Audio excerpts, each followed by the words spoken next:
Yeah. So, good afternoon, everyone. My name is Himanshi Singh, and welcome to the Membrane Biology and Protein Interactions coursework on ISSS. Thank you for your participation. There were certain hiccups during the beginning of this course. There were some scheduling issues from my side, and I apologize for that.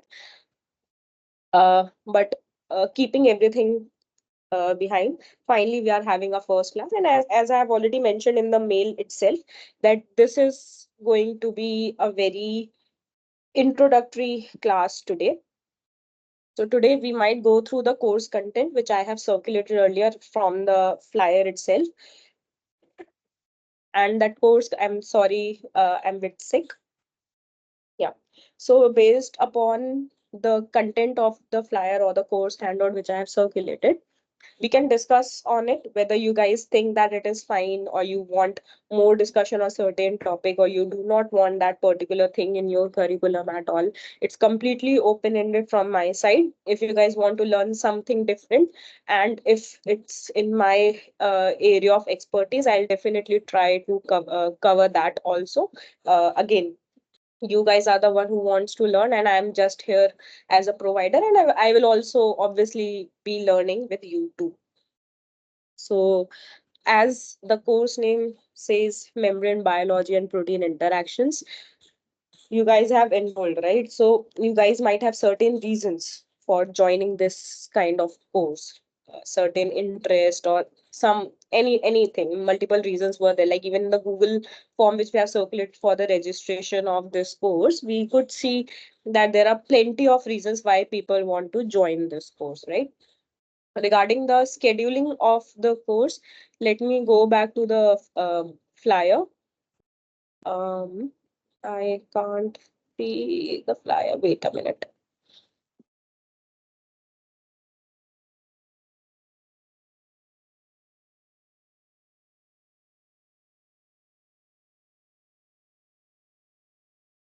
Yeah, just give me 2 minutes and I'll share it. Yeah. So I hope you guys can see this screen, right? So here, as I have mentioned, that the title of the course is Membrane Biology and Protein Interactions. Uh, Basically, what we're gonna do here is that we gonna understand and learn about the membrane. That is the biological membrane here I'm talking about. And I assume that every one of you have biology to some extent, even after your 10th standard. If not, then we can introduce more basic biology in the first module itself, that is introduction to the biological membrane. As you can see in the introduction to biological membranes, I have put aside a separate module. So in this, what we can do is, or what I was planning to do is,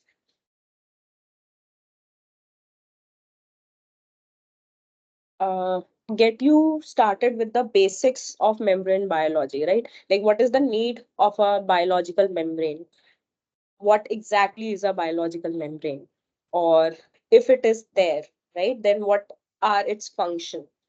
And what are some of its properties, how we can utilize by understanding these learning and how we can utilize the properties of the membrane for benefit of ours, or how we can uh, mold the properties of our membrane to understand more about the biology of a living being, right? So if you are from biology background, or even if you are not from biology background, but you know that cells, every living thing is made up of a cell, right? A cell, whenever I say the word cell, something comes in your mind, right? A round structure which has a boundary, correct? A cell is never like a entity, like some random fume kind of a imagination. You might not be having it, right? So cell, whenever I say the word cell, a membrane or a well uh, guarded structure comes to your mind. And that guarding is provided by the cell membrane, the biological membrane. As I've mentioned, that all living things are made up of cells, which means that having a cell membrane is such a universal property that despite having n number of areas of life, this is a common property. So if a thing is living, it will be having a cell. It will be made up of a cell. And that cell, 99.99% of the time, will be having a membrane, right? So what sort of a membrane it might be having? We will look into it. Are membranes different? There are different types of membrane? Or are there same type of membranes throughout the organisms, like from ranging from bacteria, archaea to humans, right? They are different hierarchy of living beings within, like living domain, right? So we'll look into that and we'll dig into more of how this property of universal membrane is conserved throughout the evolution. Because you guys might be knowing, evolution will reject everything which is not in favor of the survival of the organism, right? If all living things are made up of cells, cells have boundaries or cell membrane, indicating that having a cell membrane is evolutionary so significant that without the presence of a membrane, a living organism cannot exist. Can we say that? Cells group together to make up higher organized structures, right? At the end of the day, an organism is made. So if cell is evolutionary conserved, so can we say this, that a cell which has a cell membrane around it, which is a very important property for a cell to be defined. If you're gonna define a cell, you definitely gonna say that it is a well structured molecule or a complex system of molecules in a very concentrated space, correct?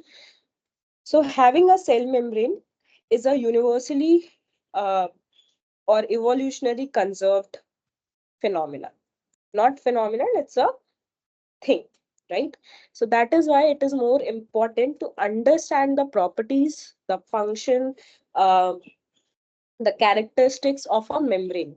If it is evolutionary conserved, hence, for example, if we talk about, say, uh, drugs, right?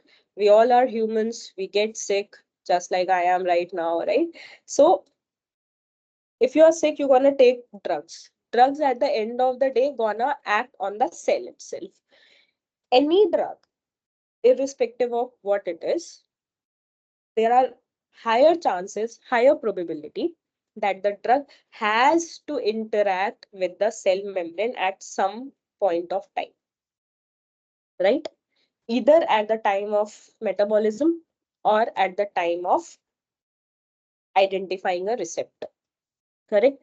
So, in one way or another way, any molecule, any outside molecule or foreign molecule has to interact with the cell membrane. Hence, it becomes more important for us to understand the properties, the characteristics of our membrane, so that by understanding some basic characteristics, we can actually design and take the advantage of this knowledge to design better drug molecules or better therapy at the end of the day, or anything. Like, I'm not talking about any particular disease here, but I guess you guys get the zeal of it. Correct. So I hope that I'm able to convince you guys that why learning and understanding about a membrane is an important phenomena. Correct. So the course handout which I circulated earlier in the flyer, you can see on your screen. This is a pretty flexible course content. Okay. If you guys think that there are certain things which might not be helpful for your particular aim or goal, we can discuss on it and we can also try to incorporate more stuff, obviously, depending upon the time limitation, right? but I'll try to complete the things which I have mentioned in the flyer itself, so that you guys have little bit knowledge about all the aspects which are associated with the membrane. I'm not saying that I'm gonna make you an expert in cell membrane or membrane biology, but definitely you guys will have little bit of information in every possible aspect of membrane biology. Okay. So in the first module, what we're going to discuss is obviously the introduction to biological membranes. So in introduction to biological membranes, basically it is a very basic introduction to a biological membrane. What do we mean by a membrane or a biological membrane, right? What are the general functions of a biomembrane? If it is present universally or evolutionary conserved, then there has to be some important function associated with its presence, right? So general membrane functions. Then we'll see what membranes are made up of, how different they are or how similar they are with each other. Okay, because if we look at the composition of a membrane, then it can vary in between different organisms, but the common characteristic and the property which the membrane provides will remain same by different means, but the ultimate aim will be to do the function which the membranes are supposed to be, which we'll discuss in the coming sessions.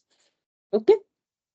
Then about after the basic composition of membranes, we'll understand, if we know the composition, then there are certain properties associated with the components which are making up the biological membrane or the plasma membrane or the cell membrane, right? So one of the property is called hydropathy index, right? But don't worry if these terminologies are a bit new to you, or even if they are not new to you, I'll try to cover the basics of it so that you guys have idea about what these terms mean by the end of this course.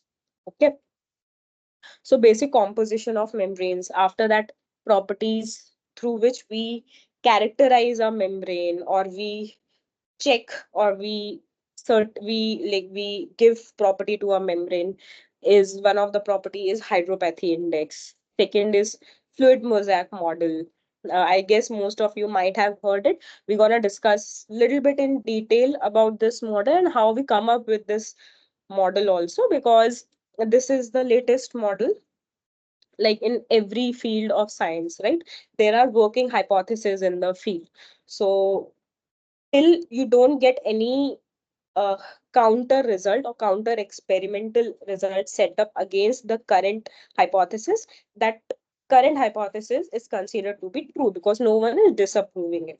And that disapproval can be anything. It can be from lack of evidence, that we don't have any such instrumentation to actually check, or it can be that this is so true that nothing more can be done in this, and hence we accept that.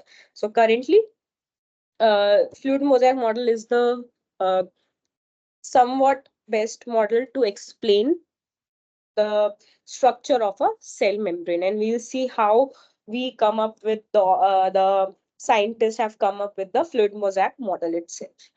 Then we gonna understand some basic membrane properties, right? If it's a membrane, now though you might not know about a cell membrane, but for example, if you're taking a polythene, right? Again, it's a type, anything which is enclosing something, it can be considered as a membrane, right? So if you have a poly bag and you have something in it, even that poly bag is acting like a membrane. So if anything which is a membrane, it has certain physical properties, right? It has both biology, because it's related to biology, and it's a material, so it will have a physical properties also. So few such properties which are commonly associated with biological membrane or membranes in general is thickness, right? And even if you have a polythene, there are different grades of polythene which comes, right? That grade also is dependent upon the thickness of the poly bag. Similarly, such properties also associated with the biological membrane.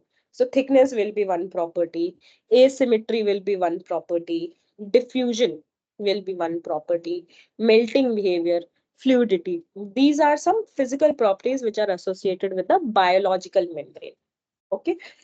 You might not understand the importance of these maybe right now, but I'll try that by the end of this course, you guys will be confident enough that these properties are actually really important really important, so that understanding and learning them will actually give you a very in-depth information and knowledge about the functioning of a cell at the end of the day, right? So the overall goal for us by understanding the cell membrane is to understand life itself, right? Why I'm saying this? Because if you understand the biological membrane, which is a cell in a way, as an essential component of a cell, and cell is a unit of life, a unit of organism, right?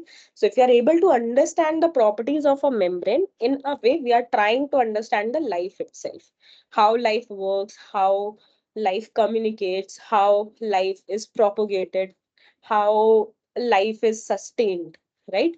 All those things can be understood if we understand the properties of a membrane. And a membrane can have both biological properties, biological aspects associated with the membrane, as well as physical, because it's a material, it's a matter, right? So anything which is matter will definitely have physical properties. So it has both biological properties as well as physical properties. Then in the second module, I proposed membrane proteins. So why I propose this? Because throughout the lecture, you're gonna see that membranes have different composition and components associated with it. It is not just like a rubber band, right? So it has different things which are present in the membrane itself. And the major component apart from the cell membrane itself are the proteins which are associated with the membrane. Those are called membrane proteins. There are different types of membrane proteins, so we'll definitely look into it. So in this module, I'm planning to cover like how many membrane protein types are there, like different types of membrane proteins, function of membrane proteins, because if I'm saying that there are different types of protein, which indicates that there might be different functions associated with such proteins also, right? Then we have uh, transportation across membrane. So if proteins are there, what are its role? One of the major role is transportation, right? Then is there only one type of transportation associated with the membrane? And why we even need proteins in the membrane for transportation purposes? Why can't molecules transfer from one side to the other side without the help of a protein, right? One can ask this question. So we're gonna ponder and discuss a lot about that in the coming sessions, and I hope that it will be an interesting discussion for you guys. So transportation across membrane, it can be passive transport, secondary active transport, right? So these are different types of transportation across the membrane. So this diversity indicates that our membranes are not just static, right? They are functionally very active. We generally think that majority of the function is going on inside the cell, nucleus, protein machinery is inside the cell. Agreed. But membranes are not just sitting there and protecting the inner components of a cell. No, they are also functionally very dynamic and very diverse, and they are involved in different functions. It is so much diverse that even now this membrane biology field is just booming, and we are trying to understand and uncover different prospects of the membrane itself. Okay. Then types of transporters, channels, pumps. Don't worry about this. We're going to discuss in detail about the protein component of a membrane. Okay. Then in the third module, I have set aside membrane protein folding. If we know that there are different types of proteins associated with the membrane, right? Then how they're actually getting to the membrane, because the proteins are getting synthesized inside the cell itself, correct? and how they are getting transported to or getting assimilated in the membrane. That is an important thing to understand. Hence, we're gonna do a little bit of molecular biology or cell biology here, and we'll try to understand how membrane protein synthesis takes place, membrane proteins in diseases, because wherever there is a protein associated or anything which is related to a cell, and the moment it shows some dysfunction or dysregulation, a disease will creep in, right? So we'll understand some of the diseases in which membrane has shown to play an important role or might be a causative, uh, excuse me, causative reason for the disease. So membrane proteins in disease such as cancers, cystic fibrosis, GPCRs associated disease. And again, it's open to discussion. If you want to know about any particular disease, we might look into it, but not necessarily, because this course is aimed for a very beginner friendly audience, beginner friendly participants, so that you guys can have some introductory information about the membrane biology, and hence then you can navigate your way in this field. Okay. And in the fourth module, I have suggested to tell you about the techniques which are available, which help in understanding the membrane itself, right? So we know so many things about membrane, like I've told you, that different composition is there, different type of models are there to describe it, thickness is associated with it, fluidity is associated with it, proteins are associated with it. How we can study them? There must be certain techniques and methodology, right? So we're going to discuss some of the experimental techniques which till now helped us and also helping us in understanding membrane biology. Okay.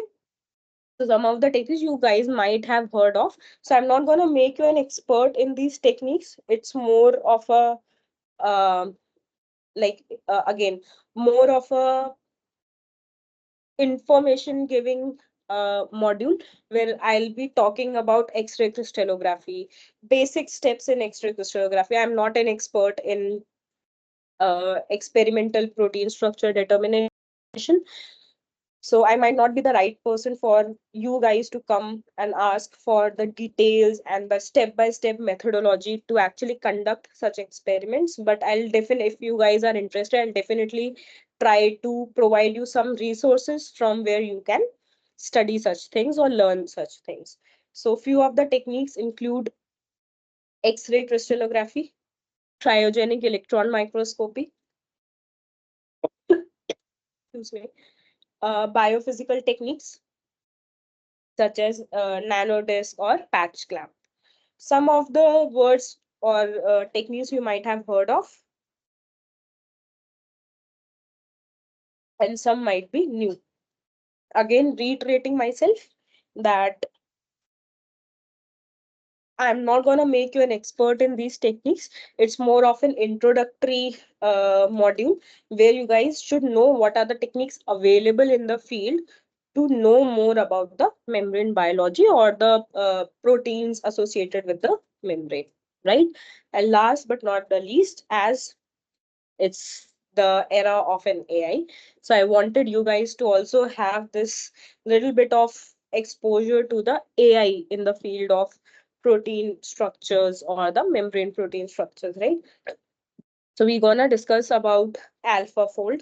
I guess you guys might have already heard of it, right? If not, don't worry, we're gonna discuss about what AlphaFold is, why it is getting so much of hype, and why it is so important in a data driven world to have such a wonderful AI tool with us, especially for understanding protein structures, right? Then some basics of computer aided drug discovery. So this module solely I've kept for the purpose of you to know that there is more to experiments, right? If experimentation is your limitation, then we have great in silico infrastructure available, which can actually help you in understanding the structure function relationship of a protein and actually design really good drugs in silico without actually relying on the experimental facility. At the end of the day, you definitely need validation, but that having a in silico pipeline before going to the wet lab definitely reduces the time frame in which a drug can be designed or shortlisted. Okay, so this, especially these last two modules, are here just for information purpose, that these are the things in the field which exist, and they that if you are looking to have a career or want to know some more, much more about the membrane biology, you should be aware that these things exist and they are top notch or currently active in the field, right? And talking about the sessions, as I've already mentioned, that the sessions will take place Saturdays and Tuesdays. Timings might change. The mostly timings, either it will be 1 hour before than the scheduled time, that is 4 to 5, so it will be either 3 to 4 just like today, or it will be scheduled for 4 to 5 itself. Don't worry, I'm gonna inform you well in advance if there are any changes, or if there are no classes in that particular week due to some reasons, maybe I'm traveling or something like that, and I cannot take your classes. I'll definitely inform you prior. And yeah, that is all from my side with respect to the introduction of this particular course. And now we'll get back to our uh, slides. As I've mentioned, that very basic introduction I have scheduled for today. There is no part of the course which I'm gonna cover here.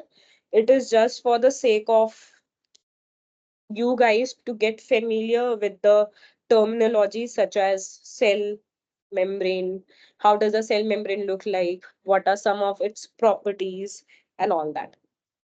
Okay. So, if we start with today's session, so a cell membrane. You guys might not be okay. Let me just get a laser pointer here. Okay, I hope you guys can see. So, this is a micrograph of a cell which shows something, right? So, basically, it's a cell membrane. Obviously you guys might have already seen, this is one of the first images taken for a cell, which showed a very clear cut boundary.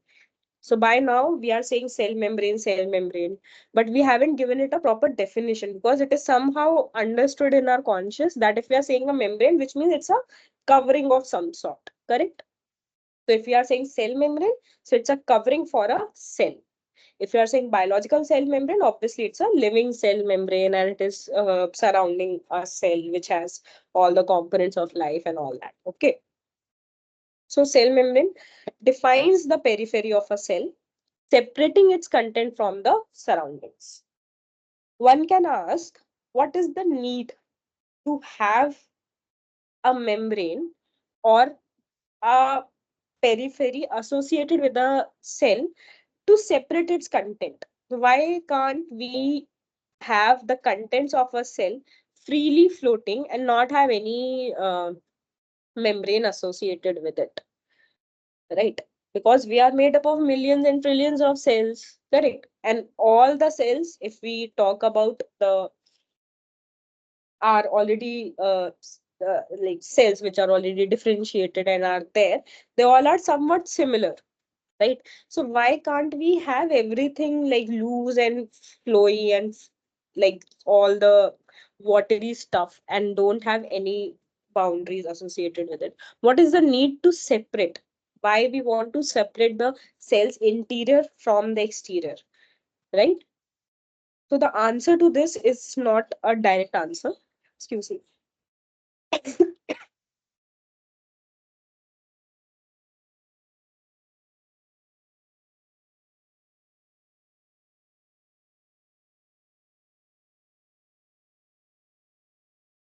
the answer to this question is not a direct answer.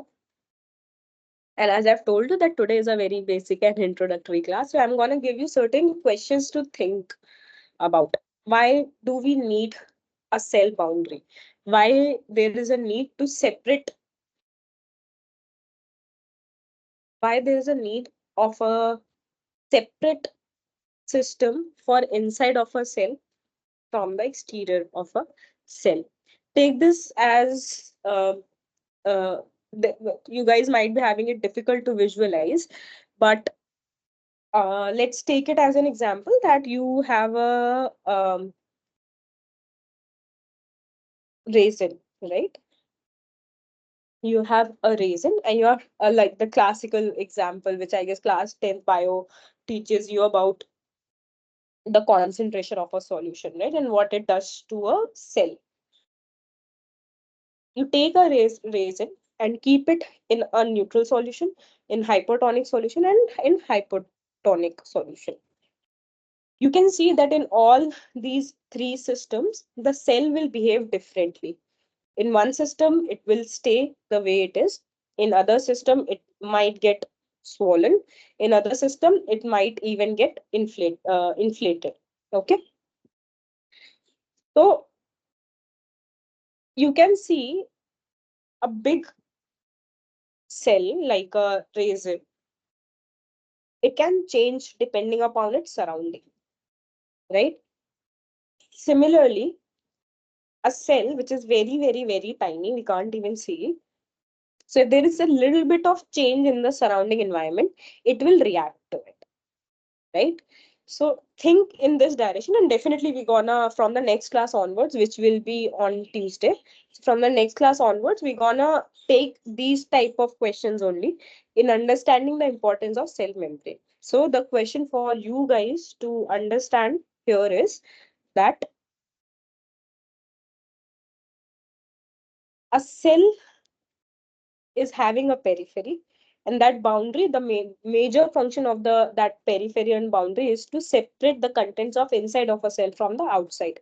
My question to you guys is, why do we need such segmentation from outside and inside? Okay, don't worry about this, we're gonna discuss that what this is, but here we can clearly see that if we look into this structure, like now we can actually see the structure will look like this. So this is a biological membrane or a cartoon representation of a cell membrane. So these circles, these which you can see, which are bilayer, this is the top layer, this is the bottom layer or the second layer. So both first layer and second layer are somewhat identical, somewhat similar, that their round head thingies are facing towards outside, towards the environment, right? And these tail-like structures are facing each other, that is inside the membrane. And there's certain these gray blobs, they are proteins, and we're gonna see what these different shapes and different types of protein actually mean. Okay. Then some of the functions of cell membrane, as I've told you, if membrane is associated, if membrane is associated, then it has certain functions, right? So as I said, it's a boundary, it's a periphery of a cell. So it serves as a barrier and a gatekeeper. Why we are calling it a gatekeeper? Because it, what does a gatekeeper do? Gatekeeper basically allows some good something to go or pass by, and it won't allow something to not pass by. Okay, so they are semi-permeable in that sense, indicating that though they will allow some molecules to pass through them, but again they will be selectively permeable. They won't allow everything to pass, excuse me, everything to pass through them, but they'll select what they want to allow for passing across the membrane. Okay, so they are semi-permeable in nature, which means that some molecules can diffuse across the lipid bilayer, but others cannot. Small hydrophobic molecules and gases like oxygen and carbon dioxide cross membrane easily. rapidly. We're gonna understand why this is the case, right? Small polar molecules such as water and ethanol can also pass through membranes, but they do so more slowly, right? So we're going to understand why such discrimination is there based upon the molecules, and why exactly they are allowing some of the molecules to pass freely while other they are not allowing freely uh, pass free passage to them. Okay. On the other hand, cell membranes restrict diffusion of highly charged molecules such as ions and large molecules such as sugars and amino acids. Okay, we're gonna get deeper into this. This is just some basic functions of a cell membrane. So the passage of these molecules relies on specific transport proteins embedded in the membrane, right? So we have seen in this figure, we can see that these are the proteins and different types of proteins associated with it, right? So as one type of protein which is present actually helps in transporting these large molecules. Why? Because the membrane is not allowing these molecules to pass. Hence, they need some passage through which these molecules can transport inside the cell or outside the cell, right? We are eating food. At the end of the day, the food which is being digested, it gets inside the cell. But how it is getting inside the cell? The membrane is not allowing these small molecules to pass. Hence, they need certain passage, and those passage are provided by different types of proteins. And proteins which are allowing these larger molecules passing through them are of different structures, are of different nature, have different properties in itself. Okay. So this is one of the need why we have proteins in the membrane, right? And this is the reason why we have a dedicated module, our second module about membrane proteins, because proteins are the ones which are allowing the large molecules to pass through or have a communication between inside of a cell and the outside of a cell. That is why we have a dedicated module for the membrane proteins, because they play vital role in survival of the cell and overall survival of the organism. Hence, most of the drugs which we are targeting or which are in the market are actually somehow recognize these membrane protein itself. Different types of membrane proteins are there. We're gonna read about them, we're gonna know about them. But they are so important that the drugs which are there in the market, for example, like any drug take name,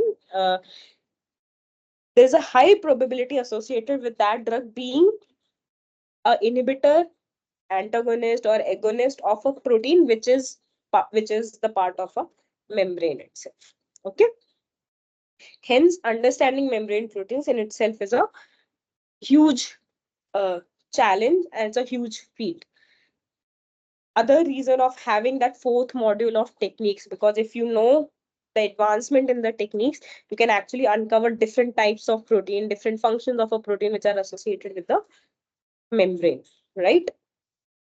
So talking about the brief history of the membrane structure,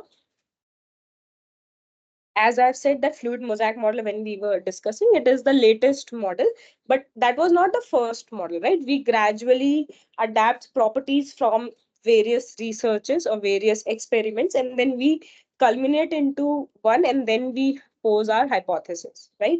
So if we look at the membrane structures or how the existence of a membrane came into play, it was very early in 1925 when Gortel and Grendel actually showed that there's a lipid bilayer. So there was an experiment set up, especially from the RBC point of view. They took the RBC, they crushed the RBC, then they actually counted the number of lipids and the area which that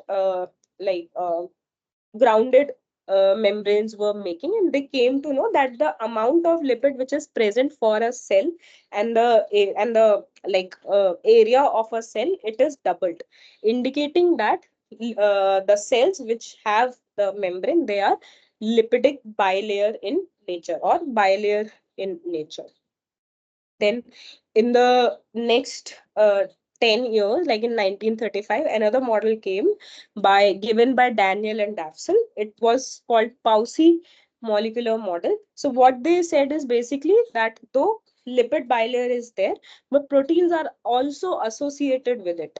But what they said is that the lipids are there and the proteins are sitting on the periphery of the lipids, which now we know it's not true, but at that time this was considered as one of the initial models for describing the biological membrane. The drawback of this is that